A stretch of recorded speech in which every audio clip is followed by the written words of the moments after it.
everybody. We are here at Groom Guitars here in Nashville, Tennessee. Excited to have with us international fingerstyle champion Travis Bowman. Glad to be here, man. Thank you so much for having me. Oh, it is an honor to have you here. Can you play us a little something to get us started? What are you going to play for us? I'd love to play you a song. This one's not quite finished yet, but I figured it'd be a good place to debut it here. Fantastic.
Absolutely incredible. Thank you. How did you get started much. playing guitar?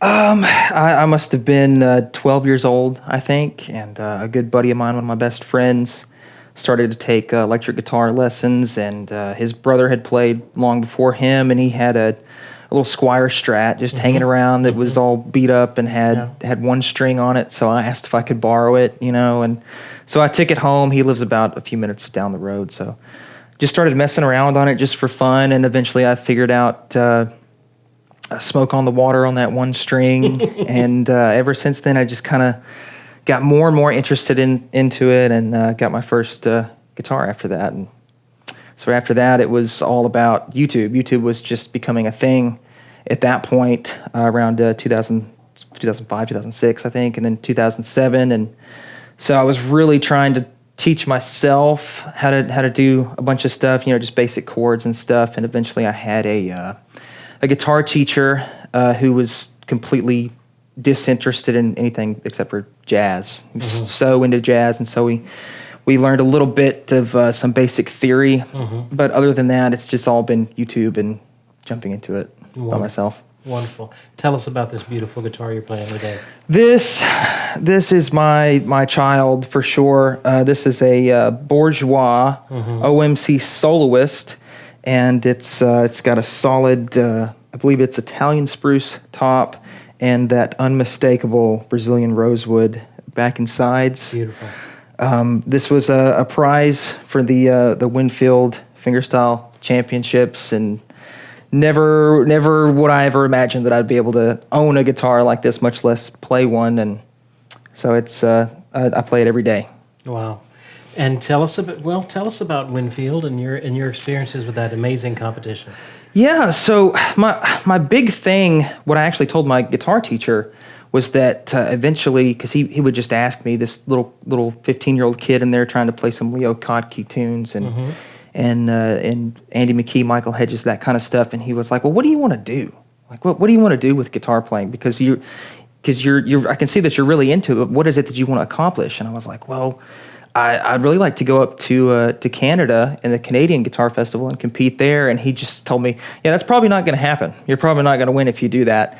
And I don't know if that helped me or hindered me. And eventually, of course, I didn't make it up to Canada. I still haven't been to Canada yet, but Winfield was a lot closer. Yep. You could actually drive there from Arkansas, where I'm from. So you're from Little Rock, right? I'm from Little Rock, Arkansas, born and raised.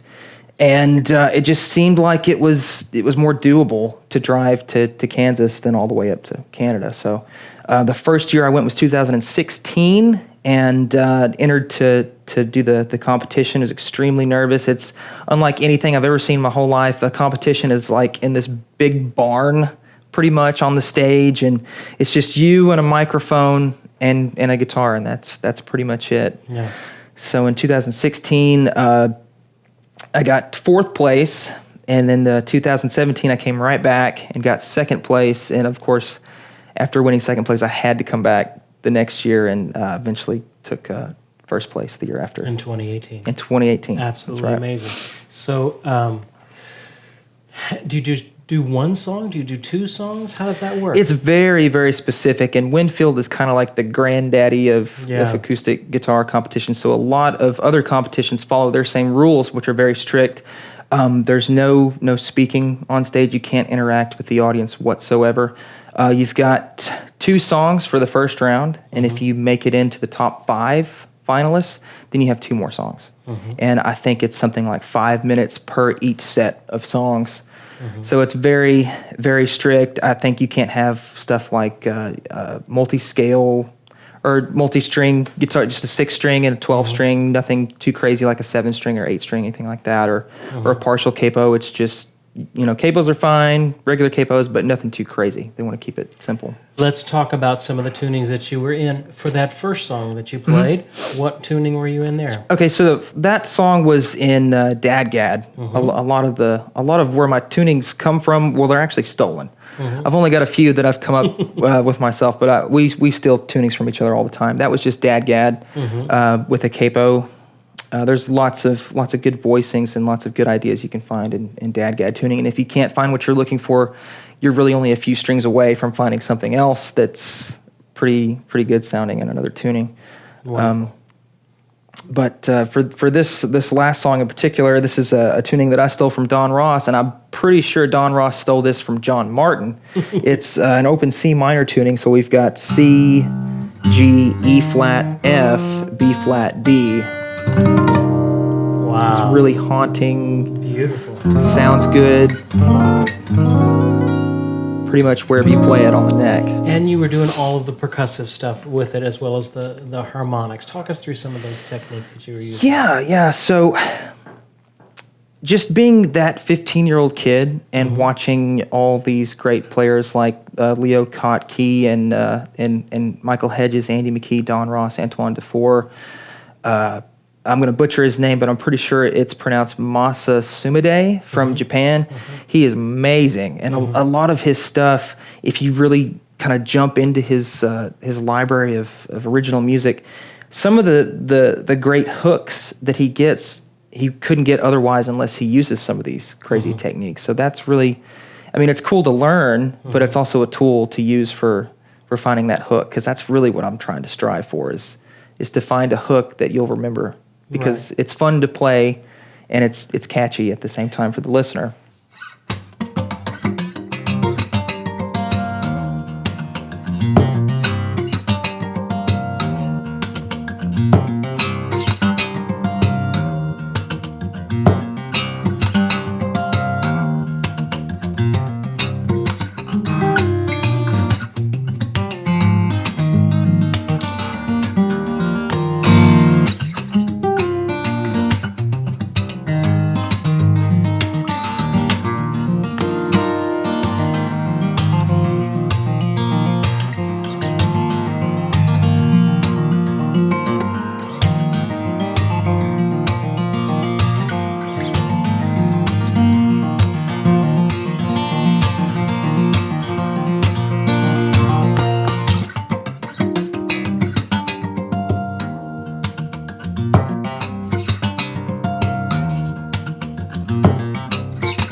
talk us through a couple of the techniques that you used on that song. Okay. So this one in particular, I'm pretty sure I stole it from Antoine Dufour. I'm pretty sure that he uses this on a song called 30 Minutes in London. And it's just so we've got some 7th fret harmonics here, and we're going to actually pick the harmonics with our index finger. So you've got this melody.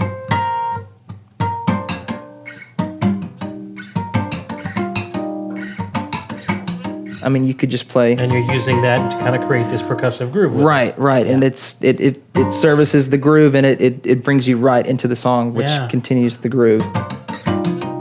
So that's a really cool technique. And I mean, there's artificial harmonics like that. That's nothing new. Now let's talk about your nails. Everybody is always curious about how different players approach their nails. We'll talk about the nails. Are those acrylic? Are those press-on? These are nails? What definitely acrylic. My natural nail is paper thin. It's not good, but I've been doing this for a long time now. I think maybe 5 or 6 years. It really helps to dig in and get that good tone. It's a combination of the flesh and the nail, and some of the techniques it just wouldn't punch normally without them. So I absolutely go to the nail salon. And about how often? I get them changed about every 2.5 to 3 weeks, I'd say, because my natural nail does grow underneath, and so the artificial one grows with it. And too many times I've had, it's actually happening right here. You'll come down percussively and come back up, and the nail closest right there to the cutis, it just catches up, and it hurts so bad. So, people that don't play guitar and get acrylic nails, they get them filled in and everything like that, but I'm just the same, just get them replaced and everything. And I also like to give my real nails maybe a few weeks if I can, if I don't have a gig in between, to just let them breathe and get soap and water and, healthy stuff. Because they are getting thin over time. Well, you have an amazing tone, an amazing feel on the instrument. I'm so excited for the future that you have, and thank you so much for being with us today. Absolutely. Thank you so much. This worked out. It's been a pleasure. You bet. Good luck on the show. Thank you.